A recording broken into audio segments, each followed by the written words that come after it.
у гэтым рамане я вярнуўся ў гады, у якія жыў Купала, пісаў і ў якія ён загінуў. І гады гэтыя прыпалі ў асноўным на часы сталінскіх рэпрэсій. І я думаў, што я пішу гістарычны раман. Калі я яго сканчаў, ён стаў ужо актуальны, таму што зноў пачалося тое самае, што было тады. Рэпрэсіі, катаванні, пераследы, турмы. Kniha nie zmogła wyjść u Białorusi po politycznych przyczynach, тому my wyraszyli nadrukować je u Polszczy. Гай Бен-Гвіном з івриту – це гієна вогняна, гієна огниста, а попросту пекло.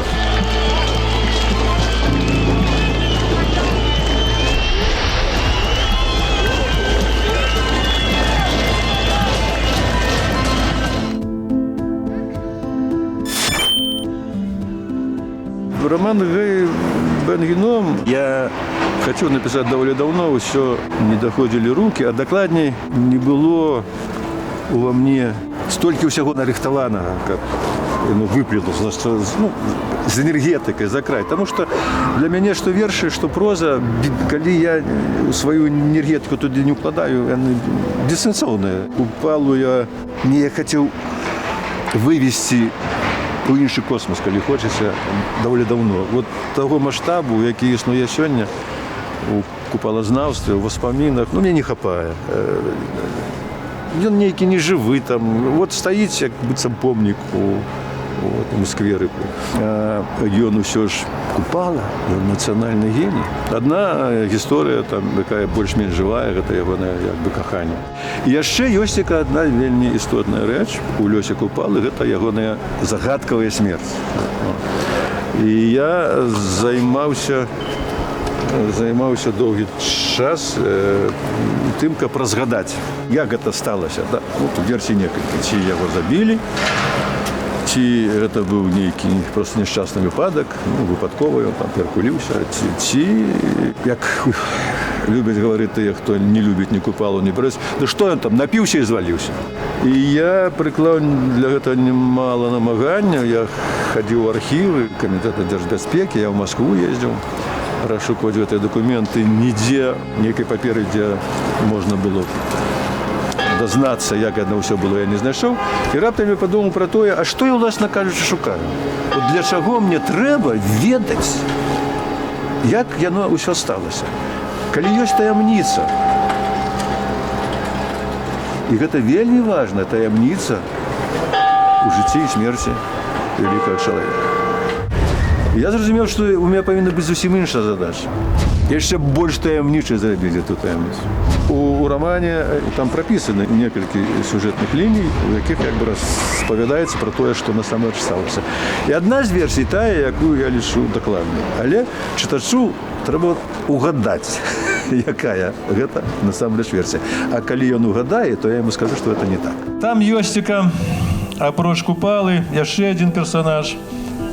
Купала галоўны, ён такі як бы ценем Купалы. Это сучасны паэт. І гэты сучасны паэт мае аўтабіяграфічныя рысы. Я там не хаваю. Гэты паэт з Крэва, гэты паэт напісаў тыя вершы, якія я напісаў, тыя паэмы, якія я напісаў. І гэты чалавек стаў раптам заўважаць, што ён, не хочачы таго, але ў прапанаваных яму дэкарацыях, як у тэатры, паўтарае шлях Купалы. Вось гэты шлях безвыходнасці служэння. Роман пачынаецца з такой фразы. Ёсць людзі, якія бачаць дарогу толькі тады, калі іх па ёй вядуць. Я вообще-то не мигрант, я собираюсь вернуться в Польшу здесь, считаю, временно, до победы. Здесь оказался вместе с семьей после событий 2020 года, августа. На всех членов моей семьи были заведены уголовные дела. Мое присутствие на этом мероприятии обусловлено не просто интересом к личности Владимира Николяева, а интересом и уважением к тому, что он осуществлял на протяжении всей своей жизни, в том числе и политическую деятельность. И если его стихотворение ставит на дыбы буквально весь аппарат репрессивный, если люди тысячи, сотнями идут, значит, действительно талант у человека есть. И мне бы хотелось бы знать, какие дальнейшие планы творческие у этого человека, потому что я считаю, что пока есть такие люди, перспективы белорусского общества есть, и не просто перспективы, мы, естественно, победим. Живе Беларусь! Живе Беларусь! Яна пяе, целуется у скверы, венком купальским по Днепры плыве. Живе в надії любості эры, у наших серцах Беларусь живе. Живе в надії любості эры, у наших серцах Беларусь живе. Живе Беларусь! Живе Беларусь!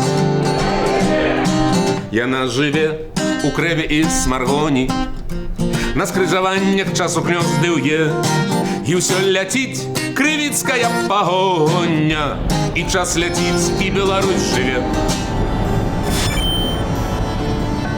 Szanowni siebry, witam Was serdecznie u Białoruskim Domie. Mnie zawód Jarosław Iwaniuk, ja oznaczalby Fond Komunikat.org, jaki wydał nowy roman Władimira Nieklajewa Hejben Gino. Kniha nie zmogła wyjść u Białorusi po politycznych przyczynach, тому my wyraszyli nadrukować jej u Polszczy. Гейбен Геном з івриту – це гієна вогняна, гієна огниста, так, гієна огниста по-польськи. А попросту пекло. Меня запросили, я зараз живу у Рыже, ну, недалеко поехать, но я не хотел пропустить, конечно. Я вовремя лишу, что это важная подея. Выход любой новой книги, конечно, это важно. Особливо, коли, Владимир Прокопович Некляев написал новую книгу. Это важно, перш за все, конечно, для Беларуси, для белорусов. Але я так, проводил шмат годов у Беларуси. Меня зачепила белорусская литература, культура, мова. И для меня, конечно, особисто так само вельми интересно, цікаво было сегодня присутствовать. Я сам недавно выдал книжку, и я николи не был, вот так здарылся, николи не был на аўтарскім вечары Спара Некляева. І пасля гэтага, разумееце, з аднаго боку хочацца пісаць далей самому, а з другого боку неяк стрёмна і неёмка, тому што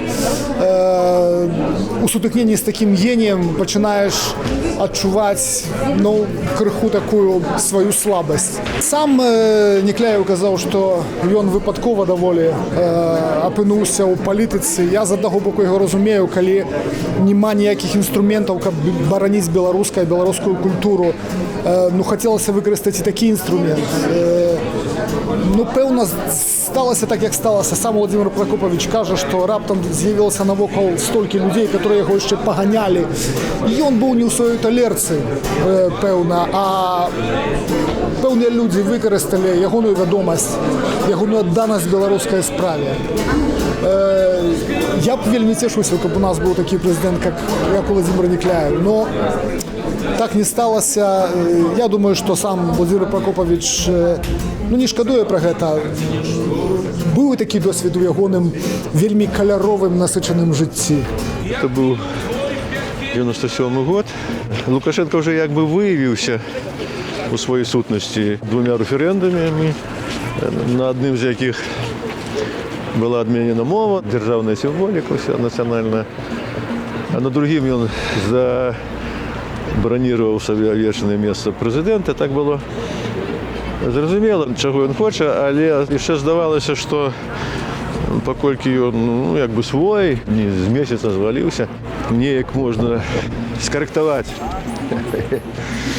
его поводины, и для этого треба иметь некие уплывы, некие там сближения. Это решение было принято на зустрічі Буравкина, Бородулина, Быкова. И я там был. Я згодился на вилучення своей кандидатуры, прошел сход. И меня обрали старшиною правления Союза письменников Беларусі. Ну і я пачаў як бы эту працу по карэкцыі дзеяння ўлады. Ну і на першым этапе яна давала нейкія вынікі. Пасля людзі в атачэнні Лукашэнкі ўбачылі, што я, не будучы задзейнічаны ніяк у праўладных структурах, пачынаю уплываць на прыняцце рашэнняў.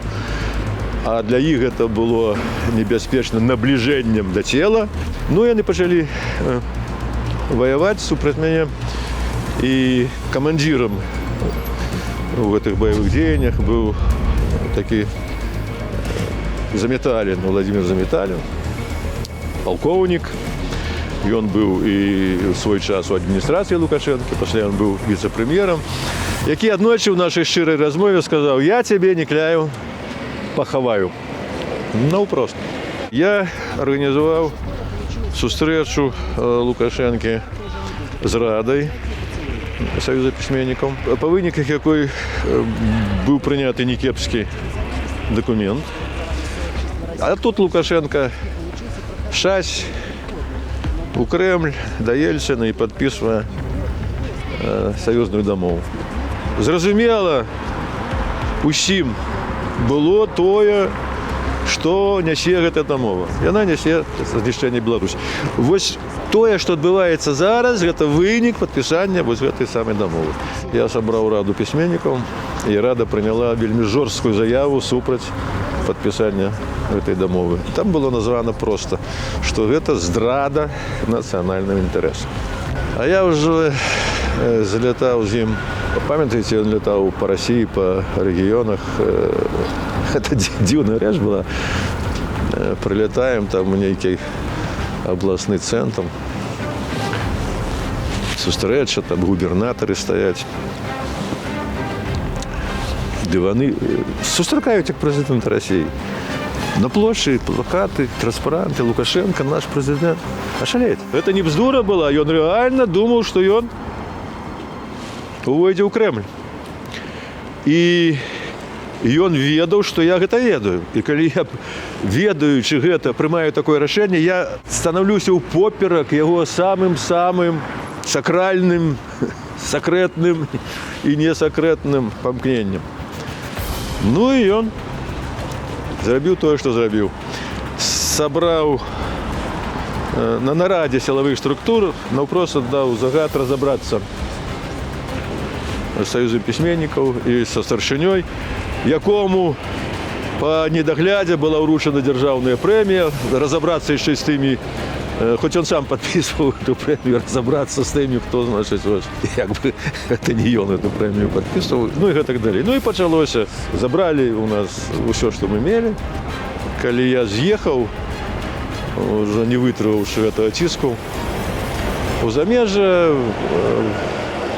выкінулі проста на вуліцу Саюз пісьменнікаў, і туды ўсяліўся новы саюз на чале з генералам Чэргінцом. Вось я зараз якраз на тым месцы, дзе часценька бываў, там Саюз пісьменнікаў польскіх, дом літаратара у Варшаве. Я тут іншым разам, калі не было дзе спаць, нават начаваў, там ёсць бібліятэка, я ў бібліятэцы галавой на кніжках глядзеў сны. Конечно, это быў адзін з самых складаных перыядаў жыцця, таму што я дома быў ужо Владимир Некляеў, больш нічога не трэба паказаць, там ні пра пасаду, ні пра званне. А тут, вот як Путін абнуліў сваё прэзідэнцтва, так я абнуліў, значыць, з гэтым выездам у эміграцыю ўсё тое, што меў. Ну, жыццё пачалося з нічога, з нуля. Я тут нікому не быў вядомы і нікому, па сутнасці, не патрэбны. Я напісаў паэму «Паланез». А пасля мне прапанавалі, ёсць такая праграма «Пісьменнік у бяспецы». Мяне запрасілі ў Хельсінкі на месца Васіля Быкова. Васіль Быкаў ужо адтуль ад'язджаў у Нямецчыну, вызваляў эту кватэрку. І я адсюль пераехаў у Фінляндыю. Дык вось ужо ў Фінляндыі я супакоіўся, і там вельмі добра ў мяне пайшло з тэкстамі. Але я пішу, а ў Беларусі адбываецца тое, што адбываецца. Дебеларусізацыя, зачыняюцца беларускамоўныя школы. Я думаю, дык што я раблю, для каго я пішу гэта ўсе кнігі, хто іх будзе чытаць, калі знікне мова. І я вырашыў, што паколькі я ніякімі культурніцкімі спосабамі змяніць сітуацыю не змог, значит, трэба искаць іншыя інструменты. Ну і прыйшоў да высновы, што гэты інструмент можа быць толькі палітычны. Я вярнуўся у Менск і праз нейкі час пайшоў у палітыку.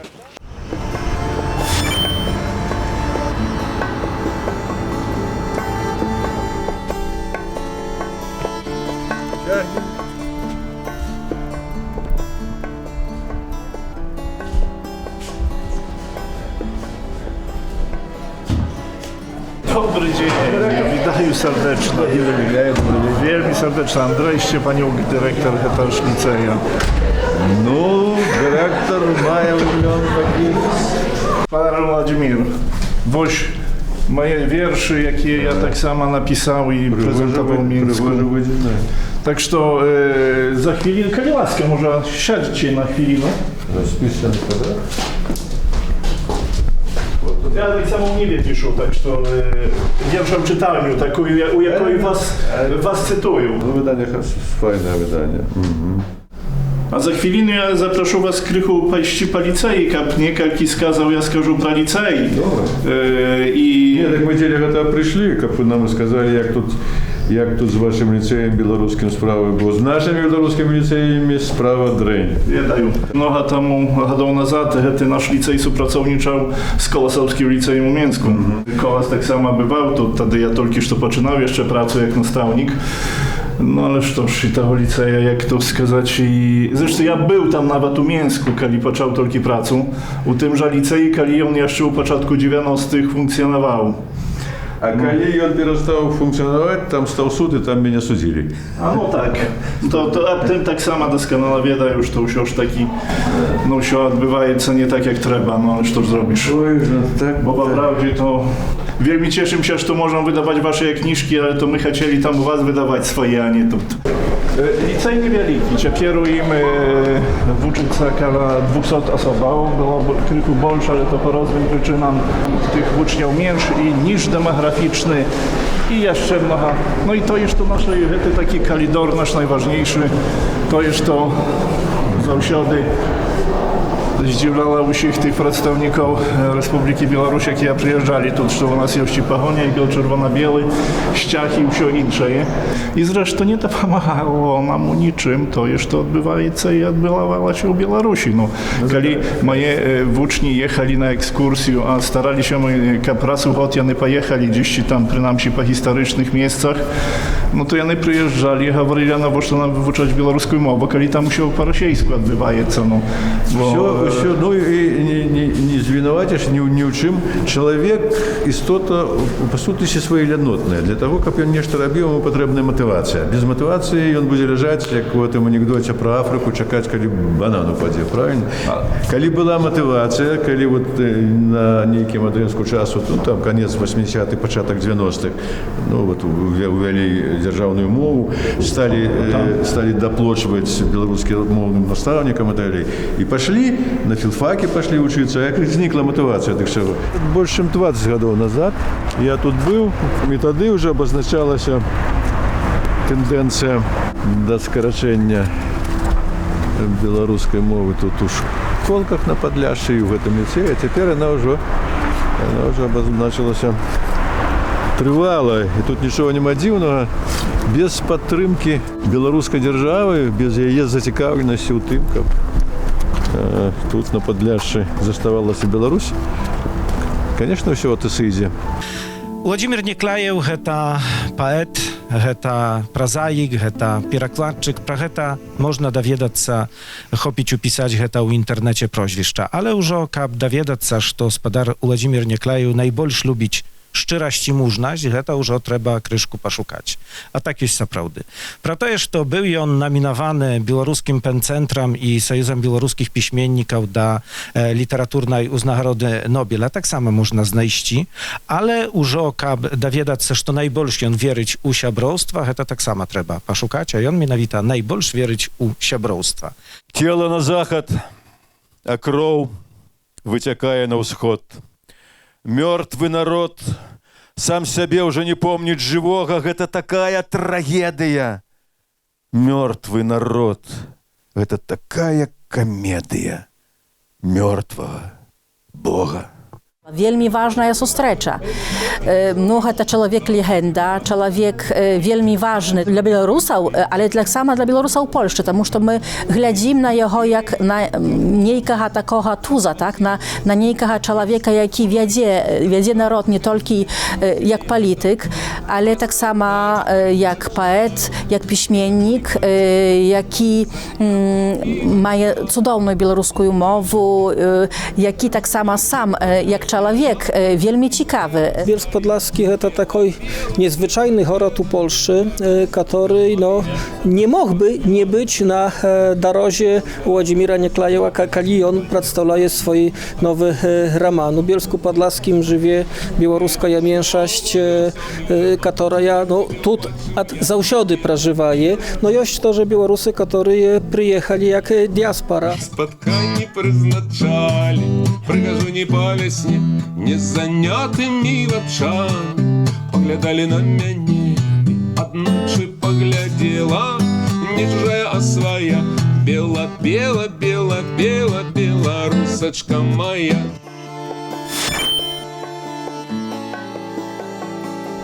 На раніцы прачнуцца ў Вільні, забыцца, што і каму ты вінны, і скрозь стагоддзяў скразнякі, ісці, шукаючы сляды, Ягайлы, Вітаўта, Міндоўга і не знайсці. І доўга-доўга глядзець на роўны рух вады. Тут плынь нашай гісторыі і, вось, старонка якой. Найноўшая, это 19 снежня 2010 года, калі я быў кандыдатам на прэзідэнта Рэспублікі Беларусь, калі мы рыхтавалі плошчу, я ішоў з мэтай дасягнуць таго, чаго хацеў дасягнуць. Калі я ачуняў пасля таго, як мяне збілі, у мяне міжволі выціснулася сляза, хоць я не плаксівы чалавек.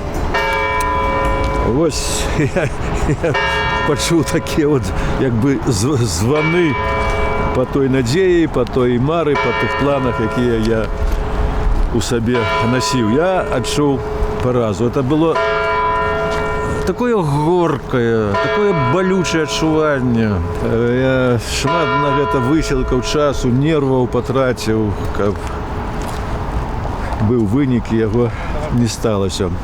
Гэта мне дорага каштавала, але я пра гэта ніколькі не шкадую, таму што ўсё-такі былі пасеяныя ў 10-м годзе, хоць зіма была зярняты, і яны так прарасталі і прараслі ў 2020. Мне шмат хто казаў у 2020 годзе, дзякуючы Владимиру Прокопычу, мы ведаем, як вы перажываеце там праз 2010 год, але вось, все-таки это ўсё было не дарма і дало свае вынікі.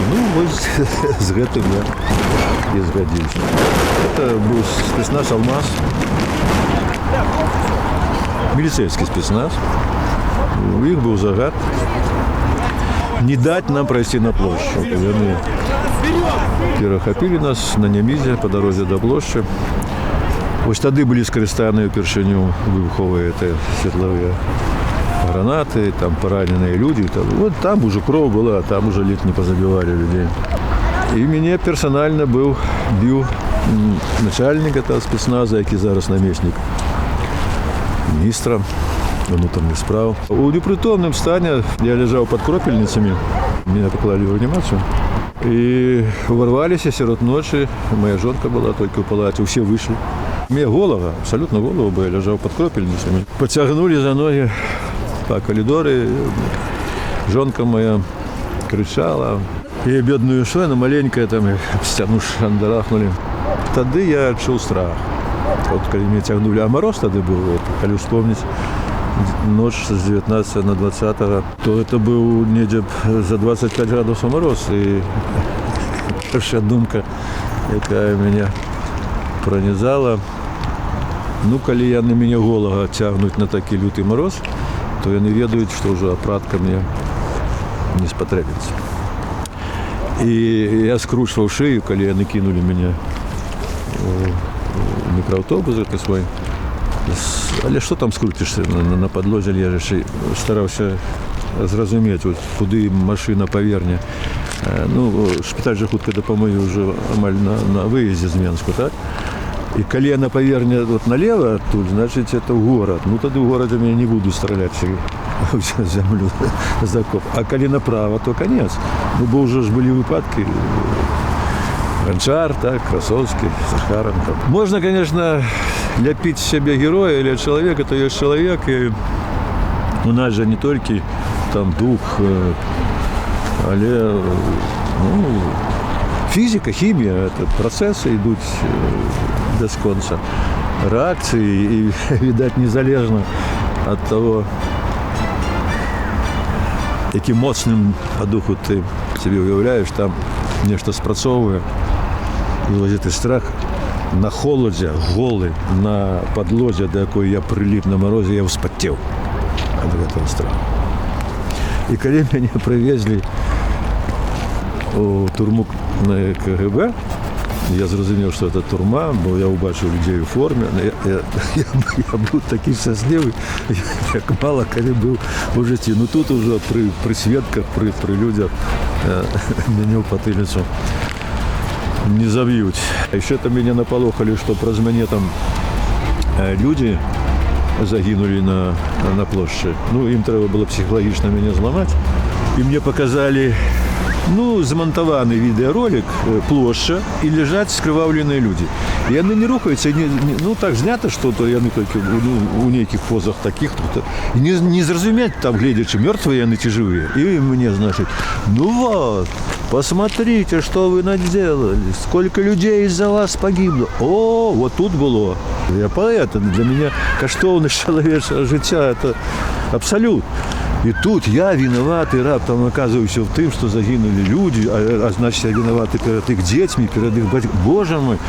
Вот тут я не спав ночами. Вот покуль это они зробили недзе на 5-6 день, а уже на 9-й пришли адвокаты, и я первое питание задал, сколько людей загинуло. Я говорю, где людей загинуло? А коли они пришли и сказали, что ни в чьей смерти я не виноват, у меня все так не было. Жить у штоденным, что ночным психологичным напружении, якое не покидает тебя у Менску, ну, это не сприяе творчому процессу. А я писал роман, это Гай Бенгіно.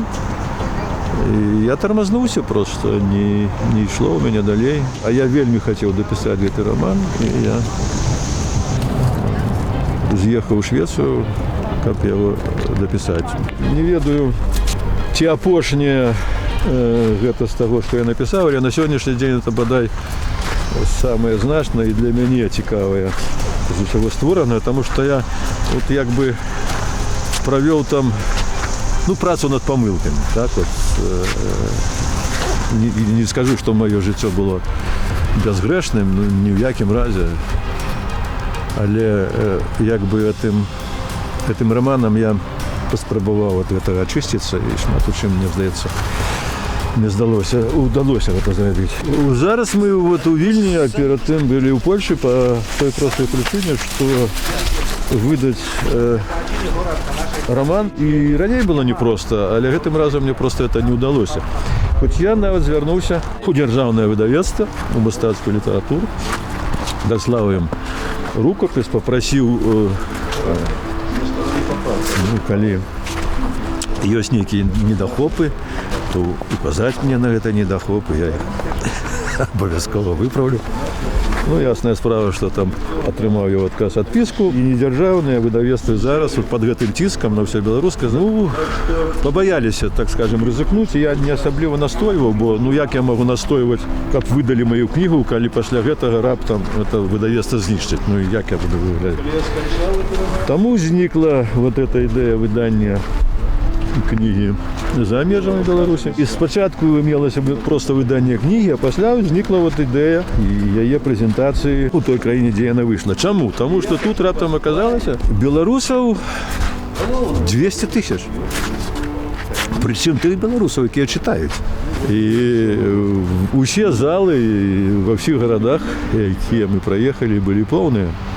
Так што яна, ну, як бы паспяховая, эта прэзентацыя выйшла ў усіх адносінах. Але самае галоўнае, што для мяне было, гэта вот атмасфера сама таго, што адбывалася. Вот мы сустракаліся з аднаго боку. Я слухаю гэтыя расповеды. Боже мой. Колькі драм, трагедый чалавечых, зламаных лёсаў. Ні за што, ні пра што людзей просто выкінулі з родных гнёздаў. Глядзяць так, як быццам вот я, ну, паколькі я там некалі палітыкай займаўся, там.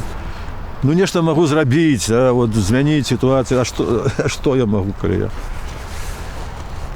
у той самай сітуацыі, што яны, ну, толькі прыняць волю да сэрца. І тым не менш, вот мы як бы адзін аднаму дапамагалі. Вот яны са сваім, я да іх са сваім. Жаліліся так, але не так, што дапамажы. Надай там мне ці грошы, што жаліліся, каб проста паспачуваў, каб вот адчуць, што я з імі, разумееце? Ну, з пачуццём гонару, годнасці, это ўсё было. Іх назвалі лішнім людзьмі, это лепшыя людзі, а не лішныя людзі. Мяне забралі ў ізалятар часовага ўтрымання з дабрачыннага мерапрыемства, якое мы ладзілі для хоспіса. А перад гэтым быў ціск праз школу ці добрая я маці. Ну, вельмі шмат выпрабаванняў мне прыйшлося прайсці, але ж такім найгалоўным выпрабаваннем з'яўляецца тое, што я амаль год не магу вярнуцца дадому. Я маю дзе крымінальныя справы. Знаходжуся ў спісах Інтэрпола на вышук. Перш-наперш я удзельнічала ў пратэстах, а па-другое, я працавала як журналіст падчас мітынгаў. Я выходзіла як рэпарцёр, здымала прамыя эфіры, хадзіла ў сіняй камізэлькі прэса. І першы выпадак, калі я падумала, што ўсё ж такі трэба з'ехаць, гэта калі адбылася невялікая стычка за МАПам, мяне трошачкі паміналі, і я адчула сябе ўпершыню ў небяспецы. Нягледзячы на тое, што месяц дагэтуль я спакойна ад іх убегала, то у гэты раз я задумалася. Пасля гэтага мяне пачаў шукаць таварыш маёр. Мяне напружвае тое, што пры ўсіх размовах пра вяртанне, што вось гэта скончыцца і мы ўсе вернемся і будзем будаваць новую Беларусь, на жаль, так не будзе. Яны ўжо знаходзяць нішы, гэтыя нішы не горшыя, чым дома, а шмат у чым лепшыя. І калі чалавек знаходзіць сваю нішу, ён уже не будзе. І мы страцім гэта. Вот тое, што мы страцім іх, вот гэта насамрэч можа быць непапраўным. Усё астатняе паправіцца. Я ні ў якім не выгнанні. Ёсць такая штуковіна, называецца астракізм. Яна была у старажытных грэкаў, калі на нейкага чалавека, значыць, грамадства глядзела, ну, лішняга, так скажем, па новай тэрмінологіі, ну і падвяргала яго астракізму. Это значыць нападкам. Але там жа была яшчэ адна кара, перакладаецца як неўпамінанне. Гэта значыць што? Вот той самы чалавек, ну, ўжо іншы, да, у белым хітоне прыходзіць у амфітэатр, і ніхто не бачыць, што ён прыйшоў. Ён ёсць фізічна, але яго няма. Дык вось я знаходжуся ў Беларусі ў такім стане. Гэта непроста. Гэта непроста. Гэта па-чалавечы крыўднавата, я все-таки немало зрабіў. Гэтыя ж людзі да гэтай пары спяваюць мае песні, дарэчы, я ведаю, што ў застолле, вот да той пары тыя песні, якія я напісаў, ну там мы першы бакал уздымем па праву за белую Русь, за нашу дзяржаву. Яны ўстаюць, що далёкаюць, а мяне няма. Але чалавек звыкае да ўсяго, я звык да гэтага. Так што ніякі я не эмігрант і ніколі, ні пры якіх умовах я ім не буду. Вот і ўсё.